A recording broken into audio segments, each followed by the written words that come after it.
on every other side of a Libra full moon, there is an Aries full sun, if you want to call it that, and it's exalted in its sunness. The Libra full moon is in the place of we are. It's reflecting back on the sun saying, okay, I see you. You have a lot of I amness. You have a lot of power, but maybe we should balance some of that out a little bit. We need to harmonize here a little bit, shall we? Now, any type of balance requires some sort of sacrifice. When you're singing with other people, for example, you're trying not to get tomatoes thrown at you, so you have to sing in harmony. You have to sing together. You have to sing the same song. You want to balance with the other people and not do your own individual thing, you know? The same thing goes for relationships. There's some requirement in balancing that I am with we are. What do we need in order to harmonize?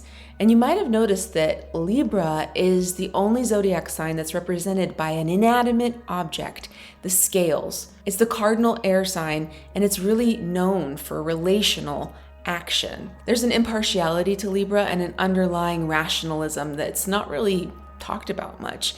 The fact that Saturn, the great master of time, is exalted in Libra, that's the place where Saturn does its best work. It's just free to be the most Saturn that it possibly can be, but it's in Libra, and that's the place where relationships are supposed to be the strongest. Now, why? Because there has to be sacrifice. There has to be balance. Libra requires this. Saturn is the perfect energetic to come in and create boundaries, create structures where two people can exist or two things can exist in harmony. So Libra's not that touchy-feely if you really think about it. There's a lot more underlying it. Now we have a lot of things to harmonize and balance and rebalance with, because in March of 2023, we had a lot of major astrological moves that are the beginning of some massive change in our world. Mars, for one, came out of 8-ish months of tedious slowness and whip fast Gemini. It was hard for Mars to be so slow there. And Mars has entered into Cancer. It'll be there until May of 2023. And technically Mars in Cancer is in its fall because it's exalted over in Capricorn, where its strategy and courage and strength is rewarded. When it's in Cancer, those Mars things that Mars gets rewarded for are a little more complicated. So you might have a little bit more sensitivity while Mars is in Cancer, potential to lash out based on something pushing your emotional pressure points, wanting to withdraw into yourself like a crab withdraws into its shell. And it might be time to cut ties with old, outdated, emotionally draining relationships or feelings inside of you that are related to maybe nostalgia or people from your past, family, close friends, stuff like that. Now we also have Saturn firmly in Pisces for the next 2 years, and that's slowly drawing up some of that wetness of Pisces. It's collecting this distilled, crystallized meaning, putting it in the bag and bringing it back. It's also hardening that area of illusion and imagination.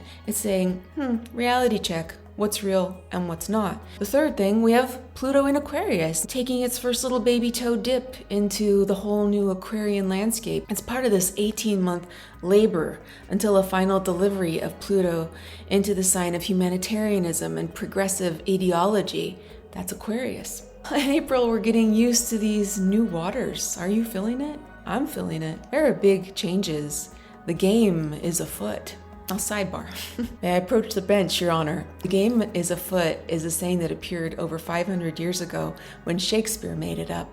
And that just means it's the beginning of something. Something is started. A challenge has begun. It's used to imply that something is starting or something's getting interesting, something's getting exciting. And in a literal sense, game in the game is afoot refers to wild game or animals that you hunt. And the phrase could represent that the hunt is on the move or the animals are running. Why is that relevant? Okay, it's relevant because the proverbial animals are running and the earth is shaking. Something new is happening. The rain is pouring, and it can be really impractical to keep burying our collective heads in the sand like ostriches. No offense to ostriches out there watching here, because but you guys really aren't the type of brilliant role model that we need right now. I mean, your brain is disproportionately small with regards to the enormous size of your body. You really aren't helping us out, ostriches. The full moon in Libra has a couple of interesting features. Number one, the sun is exalted in Aries, and during this full moon, it's within a 1-degree conjunction to Chiron, which is the representative of the wounded healer. So if you're feeling a little less bold or strong right now, that might be why. A little more sensitive. With Mars in Cancer and Sun being conjunct the Chiron wounded healer, this could bring out a latent fear of self-expression, a little less willpower, repressed creativity. The Libra full moon is saying, you need to heal these areas. Why are you feeling less willpower? Why do you feel your creativity repressed? Why are you afraid of expressing yourself fully? Let's resolve those feelings of insecurity through active communication, through balance, through harmonizing something that may be out of harmony. Chiron always brings a little bit of lemon to the wound of what's going on, so that might be happening in your life. The second thing I found really interesting for this lunation, for this full moon in Libra, is the symbolic images for the Sabian symbols of the sun and the moon. Okay, this I'm translating as a changing of the guard. The moon is at the symbol Libra 17, and that's a retired sea captain watches ships entering and leaving the harbor. You ever watch that show? Have you ever seen that show? Have you ever seen the show? Have you ever had a dream that what's it called? you Dangerous Catch? What is it called? you do Deadliest Catch? you want I think that's what it's called. but you could do anything? Have you ever seen the show The Deadliest Catch? It's about these fishing boats that do crab fishing up in the Bering Sea. The show is a reality show that's showing these real sea captains, and they're very briny. So I imagine one of those sea captains who've just been out their whole lives, and they're sitting there in the harbor and watching the new guys go out there. And these captains have so much experience, so much wisdom, but they're old. They're at the end. They can't go out and do that anymore because it's a really hard job. It's a lot of stress, and they're done with that part of their lives. These new boats are going out of the harbor. They're going into new waters too, like maybe an even deadlier catch than this retired old guy has been through. And this is a representative for us to think about a life that's been fully lived, and it's at the end. There's this desire to go back to something, and this is just not the reality in the world. We just never do. There's never a going back, even though we might want to do that. The captain is a watcher now, and there may be some frustration with that.